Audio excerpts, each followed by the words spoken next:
नमस्कार, स्वागत बा आप सबके इन खबर के भोजपुरी चैनल पे। बिहार में फ्लोर टेस्ट से पहले पटना में जेडीयू का एगो अनौपचारिक बैठक भइल और ये बैठक में कई विधायक ना पहुंचल लोग। मुख्यमंत्री नीतीश कुमार भी 15 मिनट ही ये विधायक दल की बैठक में मौजूद रहना, ओकरे बाद वो निकल गई ना। एकरे बाद सियासी गलियारा में चर्चा का बाजार गर्म हो गई बाटे।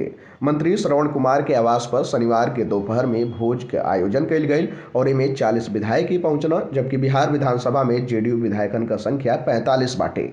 जेडीयू नेता का कहल ई बाटे कि अधिकतर विधायक पहुंच गए रहना, जे लोग नहीं आयल बाटे वो लोग पटना पहुंच रहल बा। वहीं दूसरी ओर आरजेडी लगातार ये बात का दावा कर रहल बाटे कि सियासी खेला हो सकेला। वहीं मंत्री श्रवण कुमार के पटना स्थित आवास पर जेडीयू विधायकन खातिर भोज का आयोजन कल गई और मुख्यमंत्री नीतीश कुमार भी गांधी मैदान में कृषि मेला का निरीक्षण कैले के बाद मंत्री के आवास पर पहुंच गई ना, मगर उस समय तक पार्टी के सारा विधायक ना आयल रहे लोग। सीएम नीतीश करीब 15 मिनट ही श्रवण कुमार के आवास पर रुकना और फिर वजह से निकल गई ना। एक बाद चर्चा उठे लागल कि विधायकन का कम संख्या देख के नीतीश नाराज हो गई ना और आवास से चल गई ना। बिहार विधानसभा में जेडीयू विधायकन का संख्या 45 और मंत्री श्रवण कुमार के आवास पर पहुंचे वाला विधायकन का संख्या 40 रहल।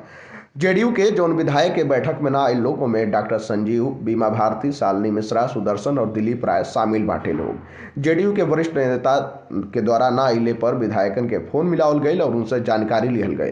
पार्टी नेता लोग का दावा बाटे कि रविवार के होखे वाली बैठक में सारा विधायक मौजूद रही लोग। बतावल जा रहल बा कि इनमें से कुछ विधायक रास्ता में बाटे लोग और शनिवार शाम तक पटना पहुंच जाए लोग। वहीं एक दो विधायकन के द्वारा निजी कार्य और स्वास्थ्य कारण का हवाला दिहल गई। हालांकि जेडीयू के नेता अपने कोनो भी विधायक के गायब या संपर्क से बाहर होखले के बात से इनकार कर रहल बा लोग। और रविवार के शिक्षा मंत्री विजय कुमार सिन्हा के आवास पर जेडीयू विधायक दल का बैठक हुई। एक बाद 12 फरवरी के बिहार विधानसभा में नीतीश सरकार का बहुमत यानी कि फ्लोर टेस्ट हुई।